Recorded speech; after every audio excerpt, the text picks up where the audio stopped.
Hello everyone, and welcome back to the home. Ooh, where's my white balance at? Figured out. That's what I say, so figured out. How's it going, everybody? Welcome back to the Mindful Homestead.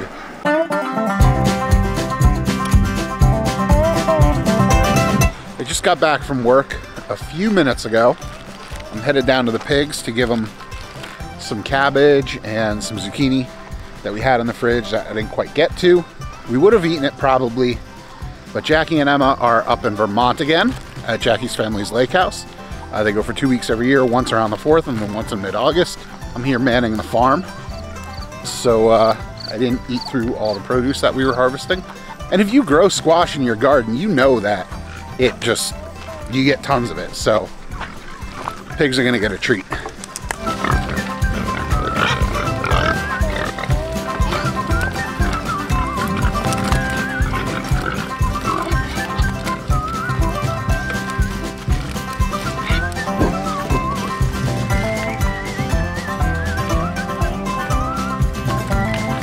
For those of you following along at home, which is probably most of you watching the channel, you can see we've got 2 of these round bales unrolled. I had a whole video filmed doing that, and I sat down to edit it and I didn't like it, which is part of why this video is a week overdue. But what I'm gonna do, since I'm down here, I'm gonna push some of these round bales around. I had my round bale mover, which I'll cut some footage in here. It works okay if I've got to move them a long distance or if the round bales are perfectly round. If all of my round bales look like this one here and I could just tip them up on their side, hammer that thing through the center and drag them where I need to go, it would not be an issue at all. However, because I have some dumpy looking round bales, because these are all really wet and gross, it doesn't really work as easily as I thought it was going to be. It would really just be easier to use a bale spear and do it that way when dealing with these junky round bales. With good round bales, like I said, it would work great. So yeah, I'm gonna set the camera up, I'll move some of these round bales, and then I've got something I want to talk about, a little bit of a rant, something that's just come up in the last few days, but I'm gonna do this first.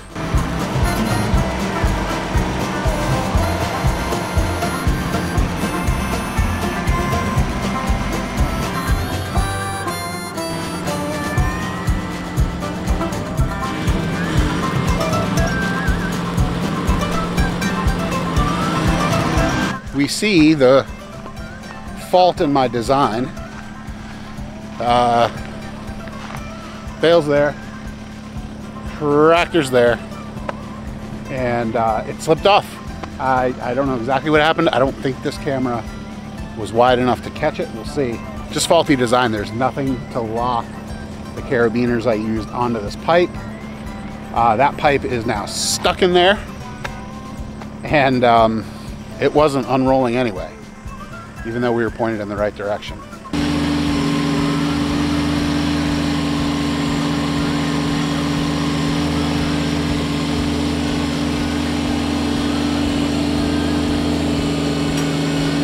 All right, I'm gonna stop it right there because this wasn't supposed to be a hay spreading video, and it's just embarrassing at this point, honestly. We're gonna head back up to the garage. Speaking of embarrassment, I wanna show you guys something that pretty much mortifies me. I haven't shown this a lot in videos recently, and if you're used to our earlier videos, you saw these a lot more. I'm talking about, you guessed it, the chickens and the ducks.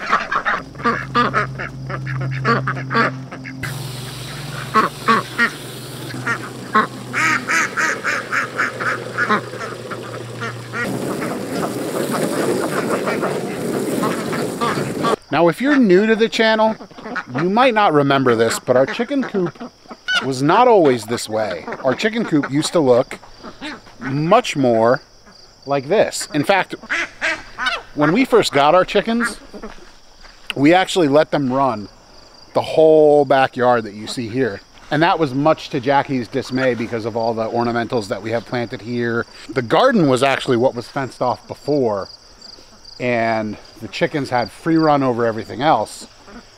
And that was just kind of how we did it. And then what happened was chicken math took over, And we ended up with a larger flock than we necessarily wanted or needed, which is where we're at today. We told ourselves as we were hatching other chickens and picking up some other chickens here and there that we were going to move the chickens out, and that's, oh, okay, it's just, you know, because next summer they're going to go out there. And that obviously did not happen because we did the logging this past winter, so this spring it was not fit for chickens. And I'm now at this conundrum where in the past I've said I had pastured eggs available.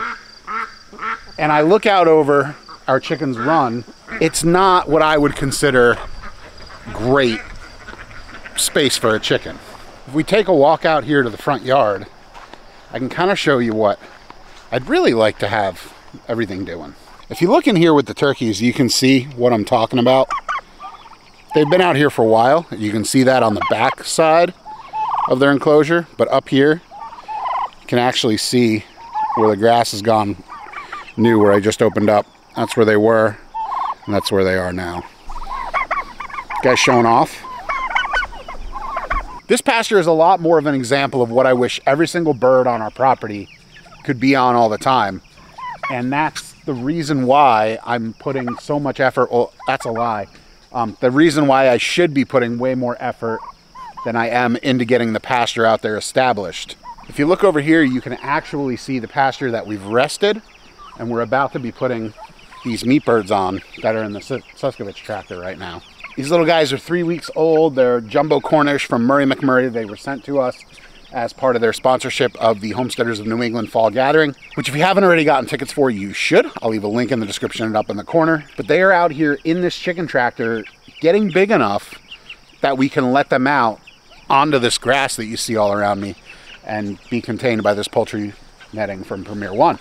And there's a reason why I'm talking about all this, and it's not just because I want everybody to see how we do things here at the farm. See, the reason I bring this up is because the farm store I work at recently had somebody come in, and that person made an offer on all the chicks we had left for a good price, and they left with those birds. And I struck up conversation with this person because I have a farm. They obviously, if they're buying that many birds, they have some sort of farm. And we were talking about poultry and pricing and things like that. And based on a comment that they made in the conversation, it became evident to me that because of where they live, they were skirting some particular laws that that state may have on home and farm raised poultry. Now, don't think I'm one to look at the laws that we have in this country as necessarily fair and just when it comes to small farmers. Make no bones about it. There are many laws in this country that I don't agree with, but at the same time, when it comes to raising food for other people, I take a very hardline stance that while I feel the government may be overstepping in some areas, I don't flagrantly disobey the government when it comes to raising other people's foods. If something did go wrong and someone did get sick from a bird or a pig that we raised, I need my ducks to be in a row, or chickens to be in a row, I guess. I don't want the government or that person coming back at me and saying it was my fault for them getting sick. And again, normally I wouldn't care if somebody wants to break the law. Look, if you're not hurting anybody and you're not being malicious about it, you know, it's really none of my business. But in this particular instance, it bothered me because he made some statements that clearly showed he, one, didn't care for his animals, and two, he put the pricing of his product and the overall sales of his product in front of what I would consider being ethical. I've said this before on the channel, but I feel that if you're going to raise animals, you have a duty to raise them to the best of your ability. And that's part of why I haven't been showing the chickens in the back, because I'm really not proud of what their run looks like now. It's f***ing embarrassing! I will be once we have them out there and all that infrastructure built, but we're not there yet, and this is kind of a stopgap, and I'm not happy about it. But if you're raising these animals and you're doing a good job, you're not cutting corners, you're giving them good feed, you're not feeding them rotten vegetables from a grocery store, whether it's pigs or chickens or turkeys. Our meat that we raise here on the farm is more expensive than what you're gonna get in the grocery store. Turkey's $5 a pound. There are turkeys in there that will be $200 come Thanksgiving time. Our Cornish crosses are gonna go, some of them will go 8 pounds, and at $5 a pound, you're talking $40 for one chicken, when you could go down to the grocery store and get a regular roaster for, I don't know, under 10 bucks. Our whole pigs go for $4.50 a pound hanging weight. On a 250 pound pig, after your processing, you're talking somewhere north of 1,300 bucks for a pig from us.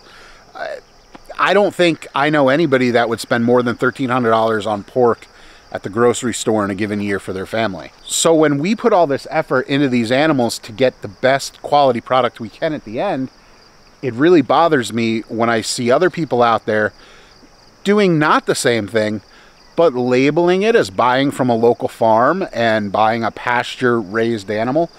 These, definitely pastured. I would call these pastured, no problem. The chickens in the back, if I was selling eggs right now, and we're not because eggs are not really worth it to do, I don't think I would call them pastured eggs. I don't think I could in my head. Yeah, they get grass clippings and vegetables from the garden and greens and weeds and things like that, but they're not pastured. They're not out on grass. They're free range, maybe, but not pastured. So my plea in this video, if you're still watching, is if you're buying food from a local farmer, please pay attention to how that food is actually raised. Maybe ask to visit the farm. If somebody is going to be buying chicken or pork from us and they want to come see the farm, they are more than welcome to come out and see how we raise our animals and see how we treat our animals. And I try to show that here on the channel as best I can. But there's a whole host of people out there that are not doing that. They don't have a YouTube channel to show how they're raising their animals. And they're essentially ethic washing what they're doing and selling it to you at an inflated price when they're just raising it in a semi-conventional manner. And if that's what you can afford, fine. I'm not going to fault you for that. But if you are looking for pastured meat and you are spending the money for that type of product, know where it's coming from and know that you're actually getting what you bargained for. If you haven't already gotten your tickets for the Homesteaders of New England Festival, make sure to hit that link in the description.